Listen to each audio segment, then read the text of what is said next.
Welcome to my channel Class Winner by Shri Shyam Books, All India #1 skill books publisher.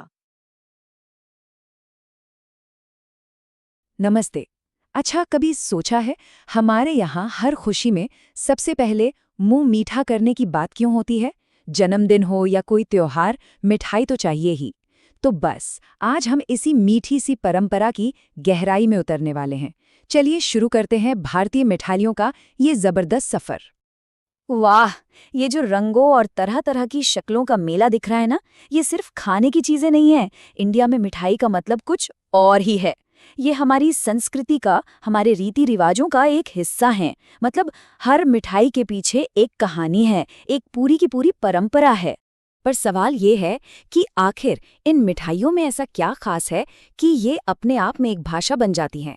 इसी सवाल का जवाब आज हम ढूंढेंगे। देखेंगे कि कैसे कल्चर से लेकर कारीगरी तक हर मिठाई कुछ कहती है। तो चलिए सबसे पहले ये समझते हैं कि आखिर मिठाइयों की इतनी अहमियत है क्यों। मतलब इन्हें समझने के लिए ये जानना जरूरी है कि हमारी जिंदगी में इनकी जगह क्या है।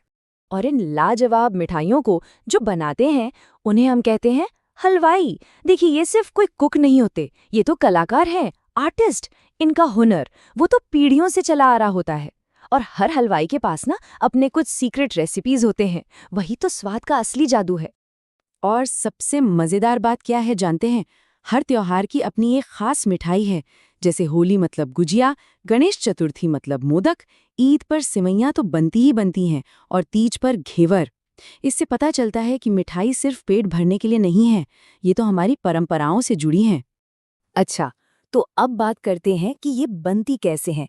इतनी तरह तरह की मिठाइयाँ हैं, पर आप यकीन करेंगे कि इन सब की शुरुआत बस कुछ गिनी चुनी चीज़ों से होती है। देखिए, ज्यादातर भारतीय मिठाइयों की कहानी शुरू होती है दूध से। दूध, फिर दूध को घंटों उबालकर गाढ़ा करके बनाया गया खोया या मावा, और दूध को फाड़कर बनाया गया छेना। बस ये तीन चीजें समझ लीजिए मिठाइयों की दुनिया के फाउंडेशन है। अब यहाँ एक बहुत ज़रूरी बात समझने वाली है। खोया और छेना में क्या फ़र्क है? देखिए, बहुत सिंपल है। खोया मतलब दूध को सुखाकर गाढ़ा करके बनाया, जिससे बनती हैं गुलाब जामुन और बर्फी जैसी भारी रिच मिठाइयाँ। दूसरी तरफ छेना है दूध को फाड़कर बनाया गया, जिससे रसगुल्ले और संदेश जैसी हल्की एकदम स्पंजी मिठाइयाँ बनती हैं। है ना कमाल?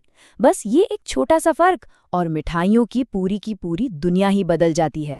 दूध के अलावा और क्या चाहिए? अरे, मिठास के लिए चीनी या फिर गुड़, खुशबू के लिए इलायची, जायफल, गुलाब जल, फिर आते हैं मेवे जैसे बादाम, पिस्ता, और आखिर में वो जो चांदी का वर्क होता है ना, या गुलाब की पंखुड़ियाँ, वो तो मिठाई को एक आर्ट पीस बना देती हैं। अब आते हैं इस कहानी के सबसे टेक्निकल पर सबसे दिलचस्प हिस्से पर। हम बात करेंगे चाशनी की, यानी चीनी की चाशनी बनाने का साइंस।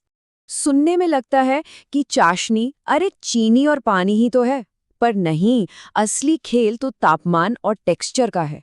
सही कंसिस्टेंसी लाना, इसके लिए सालों का तजुर्बा चाहिए। ये सिर्फ घोल नहीं है, ये तो मिठाई की जान है। तो हलवाई लोग चाशनी को कैसे नापते हैं? वो तार देखते हैं, मतलब उंगली और अंगूठे के बीच चाशनी को खींचकर। आधे तार की चाशनी, फिर 1 तार की, 2 तार की, और यहाँ तक कि 3 तार की भी। और मजे की बात यह है कि वो ये सब सिर्फ अपनी उंगलियों से छूकर पता लगा लेते हैं।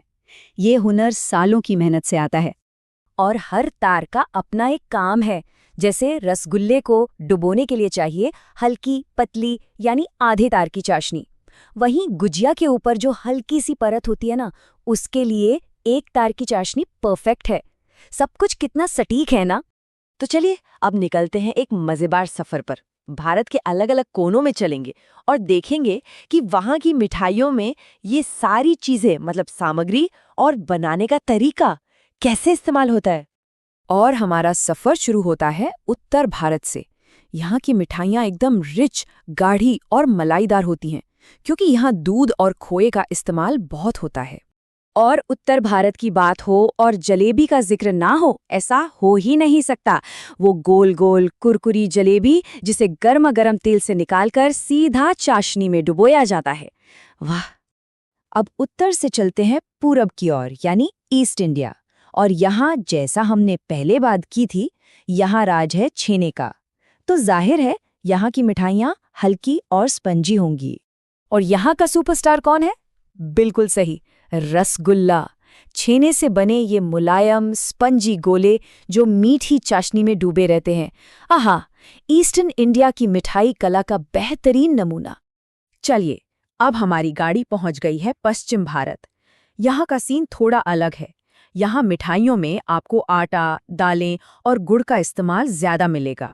और यहाँ की सबसे खास मिठाई है मोदक, चावल के आटे की छोटी छोटी पोटलियाँ जिनके अंदर नारियल और गुड़ की मीठी फिलिंग होती है। और हाँ, गणेश चतुर्थी का त्योहार तो इसके बिना अधूरा है। और अब हमारे सफर की आखिरी मंजिल, दक्षिण भारत। यहाँ के स्वाद आपको चावल, गुड़ और नारियल के दूध का जादू मिलेगा। और दक्षिण भारत की शान है मैसूर पाक। बनती तो ये सिर्फ बेसन, घी और चीनी से है, लेकिन इसका टेक्सचर मुंह में रखते ही घुल जाता है। इसे बनाना जितना आसान लगता है उतना है नहीं, ये एक कला है।